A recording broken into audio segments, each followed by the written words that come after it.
Outra questão bastante é a questão do Bolsa Família, né? Como você avalia essa questão do Bolsa Família? Veja, pessoas, vou dar um exemplo, uma mãe de 50 e poucos anos que tem duas crianças e em alguns lugares ela trabalha o máximo com agricultura de subsistência. O Bolsa Família acho que é bem-vindo para ela, isso melhora a nutrição dessas crianças, isso faz com que essa pessoa consiga subsistir. Acho que ninguém será contra isso, acho que é uma coisa que o Estado brasileiro paga tanta besteira que falar que um Bolsa Família para essa pessoa é ruim, acho que não faz sentido. Agora, o que faz sentido? Pessoas em idade produtiva, saudáveis, não estarem fazendo nada. Aí, cara, isso é picaretagem, isso precisa ser cortado. E nós vamos para cima disso. E aí, como vai fazer? Eu vi que eu falei esses tempos, até usei outro tipo de tema, marmanjos de 25, 30 anos, aí eu vi o Zema, marmanjões de 25, ele gosta, ele tem um prazer especial em imitar meu discurso. Pois bem, eu vou deixar claro o que a gente vai fazer. Eu vou fazer frentes de trabalho. Funciona assim, o município, foi muitos municípios no Maranhão, mas eu posso citar municípios do Ceará. Sim. Ruas esburacadas, nenhuma parte de poda de árvore, parte de infraestrutura completamente largada. Estes municípios, a pessoa vai chegar no CRAS para pegar o Bolsa Família, chegou o rapaz de 25 anos, vou pegar minha graninha. Não, tá aqui um formulário, você vai participar da frente de trabalho. Ah, não quero, então também não vai pegar Bolsa Família. Ponto. Vai ser oferecido um caminho para ele. Não precisa nem ser um emprego todos os dias da semana. O cara pode trabalhar 3, 4 dias numa frente de trabalho, e essa frente de trabalho vai fazendo implementos e melhorias na parte de infraestrutura urbana. E isso ajuda a desenvolver esses lugares e traz cultura de trabalho, inclusive autoestima para as pessoas. Eu acho que o Estado brasileiro, junto com os municípios, tem que fomentar isso. E não fomentar o que está acontecendo, que é um monte de município parado recebendo dinheiro do governo federal e a galera muitas vezes coçando o saco, fazendo bico quando recebe uma bolsa aqui e acolá. Isso não pode ser permitido. Sim. Outra questão é em relação ao STF, é bastante comentado e polêmicas do bolsonarismo, enfim. Como é que você tem avaliado a conduta do STF? Você acha que é exagerado? Você acha que eles estão errados? Eles estão errados, é uma patética. Não apenas você tem, vamos dizer, uma perspectiva autoritária, ou seja, o STF é autoritário, e ele vem ficando cada vez mais autoritário desde o julgamento do mensalão. Os penais de 2011, 12, 13, eles vêm aumentando muito os poderes dele. Na Operação Lava Jato chegaram quase pro buraco em termos de força, estavam com muito medo de ser presos, e aí veio o primeiro inquérito de Dias Toffoli, que virou o inquérito do Alexandre de Moraes, e vieram as fraquezas do Bolsonaro. Com as fraquezas do Bolsonaro, que a gente precisa lembrar, eu sei que tem muito fã do Bolsonaro, vai assistir e falar, é mentira, não é mentira. Vamos lá, entregaram o COAF, tiraram do Sérgio Moro e entregaram o COAF pro Dias Toffoli na época. Fizeram nomeações para STF de pessoas que eram contra a Operação Lava Jato. Colocaram um PGR que era abertamente contra a Operação Lava Jato. E o que aconteceu com isso? A Operação Lava Jato foi destruída. E à época o próprio Eduardo Bolsonaro comentou, é bom pra gente que o Lula seja solto. Lula terminou solto, terminou elegível, todos os envolvidos acabaram soltos, e a gente sabe que isso aconteceu porque o Flávio Bolsonaro foi pego no desdobramento da Operação Lava Jato por conta de dados que foram levantados pelo COAF, e esses dados que foram levantados pelo COAF motivaram uma ação que o Flávio Bolsonaro entrou junto ao STF Carlos Dias Toffoli, que livrou ele e livrou todos os outros da Lava Jato que tiveram provas coletadas pelo COAF. Depois foi alvo de uma ação do Gilmar Mendes, que salvou ele. E não é que o processo lá da rachadinha ele foi absolvido, não, nada disso. Ele só foi pro foro especial lá do Gilmar Mendes e ficou protegido desde então. Por isso que inclusive a família Bolsonaro faz campanha pro Gilmar Mendes. Mas por que eu dei toda essa volta aqui? Pra mostrar que o governo Bolsonaro permitiu que o Estado ficasse super poderoso. E agora a gente tá com um problemaço, que é uma figura autoritária como o Alexandre, outras como o Gilmar Mendes, que tá pintando e bordando, perseguindo quem fala o contrário, e um congresso corrupto que não tem coragem de peitar eles. E eu nem acho que, vão agora ganhar vários senadores que vão peitar os caras. Eu não tô vendo o Senado fazendo isso. Igual do mundo ali tem muito medo. Muito medo. É uma desgraça. Como que fica em Santa Catarina a composição do Partido Missão? Nós temos lideranças locais boas. Nós tem um vereador de Joinville, que é um dos melhores vereadores do Brasil, que é o Matheus Batista, que está articulando não só uma chapa, mas as candidaturas para deputado federal, estadual e governador. Está lançando o Marcelo Brigadeiro para o governo, apareceu com 5,7 das pesquisas, apareceu muito bem. Em Joinville, inclusive, ele apareceu com 12,7 nas pesquisas. E entre os mais jovens a gente já está voando. Né? Santa Catarina é um estado que a gente está especialmente bem. E aí fica, até voltando para a pergunta anterior que você tinha feito, as duas coisas têm a ver. Como é que pode, um dos estados que eu estou melhor é Santa Catarina, que é um estado altamente bolsonarista, e Maranhão. Então, assim, eu estou invadindo o eleitorado do Lula, eu estou invadindo o eleitorado da família Bolsonaro. Em ambos os casos, não só nós, mas a nossa chapa, os nossos candidatos, nós estamos falando a verdade de maneira muito brutal, mesmo que ela machuque alguns eleitores. Sim. Então, quando eu falei agora aqui dos problemas do bolsonarismo que aumentaram o poder do STF, eu estou falando de algo que já tinha um bom, todo mundo vai ficar, pô, esse cara tá... Eu tô falando verdade. Assim como eu vou no Nordeste e falo do Lula. Ó, o Lula tá tirando dinheiro dos outros lugares do Brasil e a turma dele, os aliados dele aqui do Centrão, estão roubando vocês. Vocês estão sendo expropriados. Mentira, quem tá roubando é São Paulo. Aí eu provo que não. Então, é isso, eu vou falar as verdades, doa quem doer. Mas as pessoas despertam, na verdade ela tem um efeito de despertar. Você tem feito... Tem um nome, você, o MBL, o Partido Missão tem bastante um nome bem forte nas redes sociais. Como que vocês planejam transformar esse engajamento nas redes sociais em voto? A gente já participou de muitas eleições, né? A gente já teve alguns deputados muito bem votados. O vereador nosso em Joinville foi um dos mais votados de Joinville. A gente sempre soube fazer isso. A gente teve um problema ao longo da história, que é o fato de a gente ser de direita, mas não obedecer a ninguém.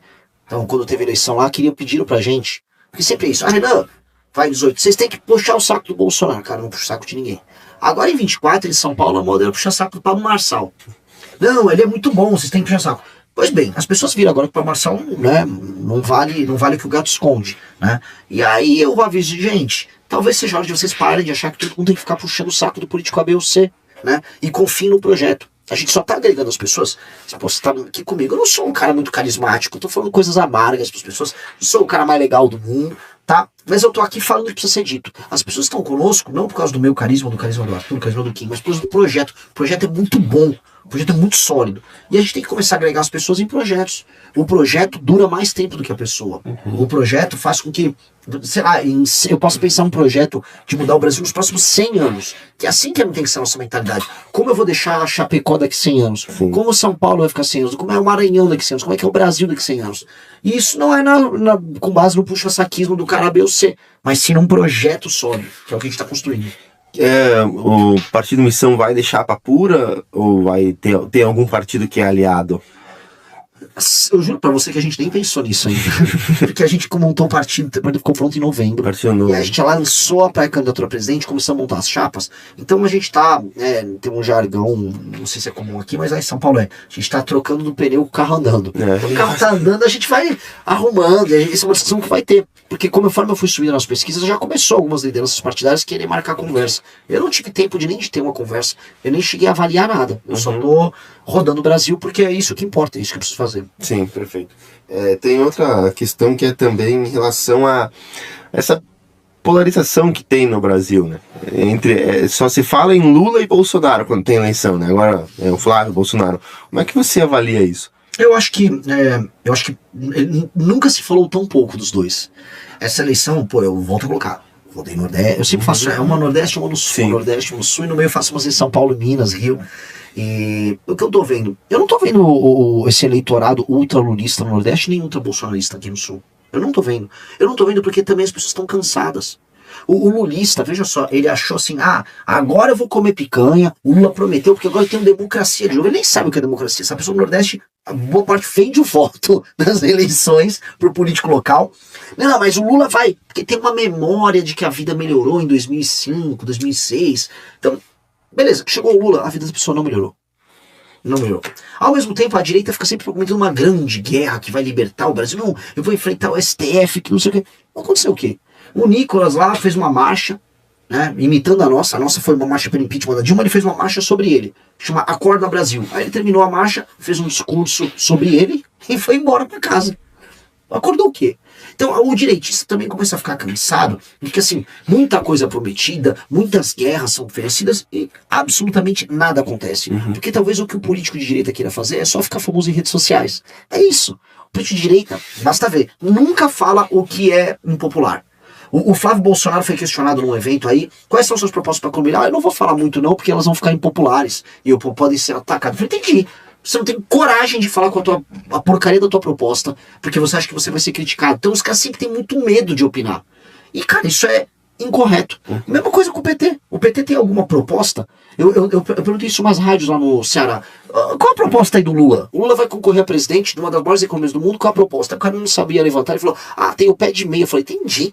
Proposta de uma das maiores nações do mundo, do presidente que quer se reeleger, no 4º mandato, é dar uma graninha para um estudante, fazer uma compra de voto com o estudante só porque tem frequência. Picaretagem. Então, há uma fadiga, há um cansaço nesses dois modelos, muito claro. Sim. Outra coisa que tem e que gera bastante polêmica e revolta no Brasil é o fundão eleitoral, né? Que são bilhões de reais. O Partido Missão, o MBL, é contra o fundão eleitoral? Então, nós somos contra, mesmo, a gente sempre votou de maneira contrária, todos os nossos votos foram nessa linha. Dito isso, nós teremos que usar essa lição, porque não há como competir. Uma coisa que quem está nos ouvindo tem que entender é o seguinte: o Centrão, quando começou as manifestações de 2003, aí veio o Fora Dilma, a gente todo mundo imaginou que o Centrão ia diminuir de tamanho. Esses Renan Calheiros, esses políticos velhos, falaram, a política velha vai acabar. Pois bem, passaram-se mais de 10 anos e a política velha aumentou de poder.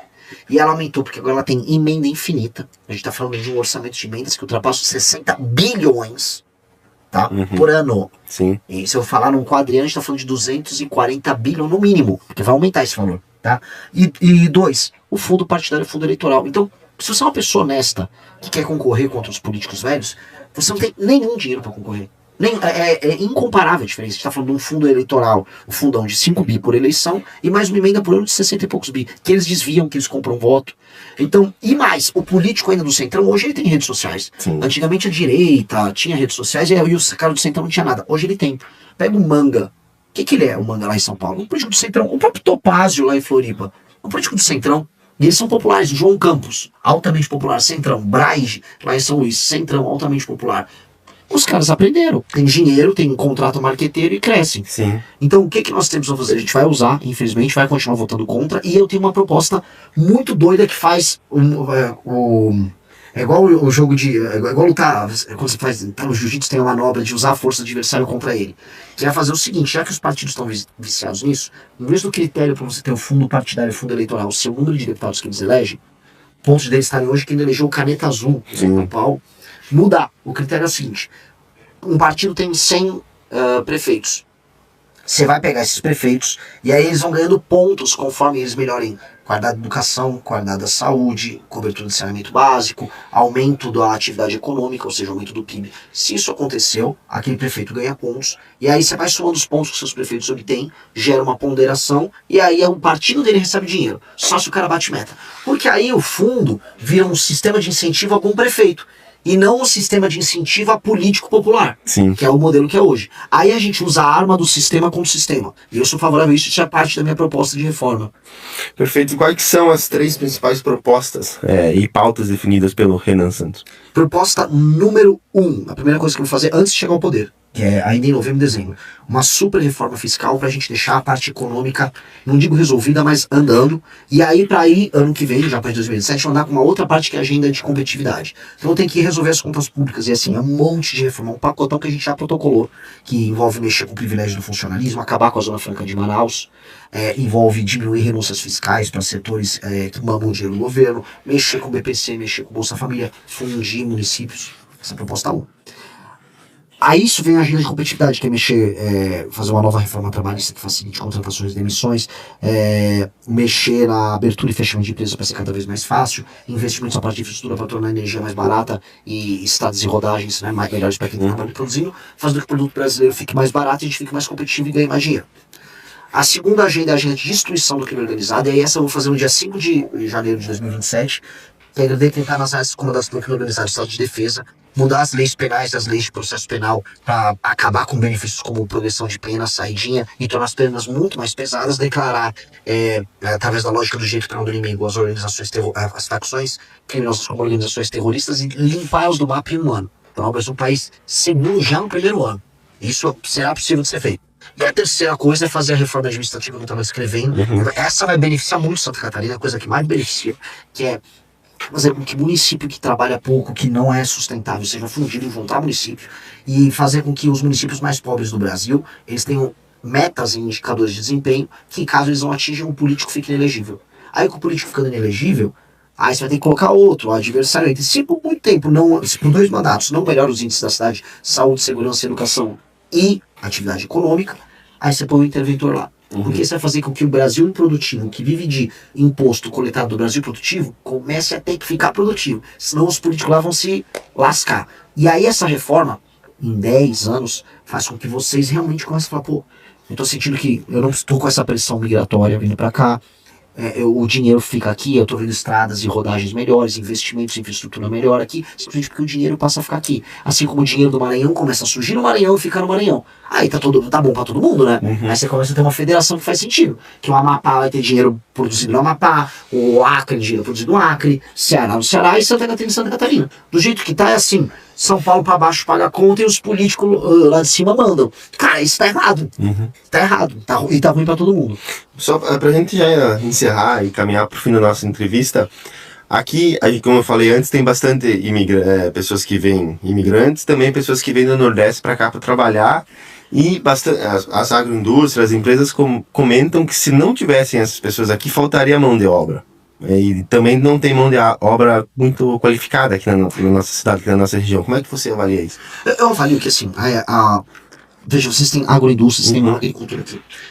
Existe agricultura, por exemplo, nesses estados do Nordeste? Agora você não tem agroindústria nesses lugares. Porque você tem atividade econômica nesses outros lugares em que você poderia dispersar a atividade econômica melhor, não acontece. Então você concentra os empregos em algumas regiões, porque essas regiões são melhores para trabalhar e produzir. Era assim, por exemplo, só com São Paulo até os anos 70, 80. Até que o desenvolvimento veio mais pro sul também. E agora a gente está vendo esse desenvolvimento pro centro-oeste. A gente tem que espalhar para você gerar empregos de qualidade em todas as regiões. Sem detrimento uma da outra. Coisa número 2, virá uma automação. Haverá automação. E isso vai atingir todas as regiões. Automações produtivas estão acontecendo. Isso vai chegar na agroindústria também. Tá? Isso pode ter um impacto positivo no aumento da produtividade, na queda do valor dos produtos, mas negativo em não ter mais contratações. Então a gente vai ver isso acontecer. Inclusive o Brasil vai ter que lidar com isso de uma maneira muito inteligente. Senão a gente pode ter uma crise muito grande.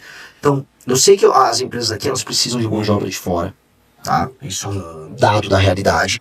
Mas eu também sei que essas pessoas poderiam estar felizes nos seus estados com empresas por lá. E a política local não ajuda isso a acontecer. E eu sei que virá uma automação. E os próprios empresários sabem disso. E essa automação, ela vai fazer com que haja menos empregos, mas eles vão pagar muito mais. E aí acho que isso se adequa melhor à realidade local de quem trabalha e produz aqui. E eu acho que isso vai permitir, ao fim, qualidade de vida melhor para todos.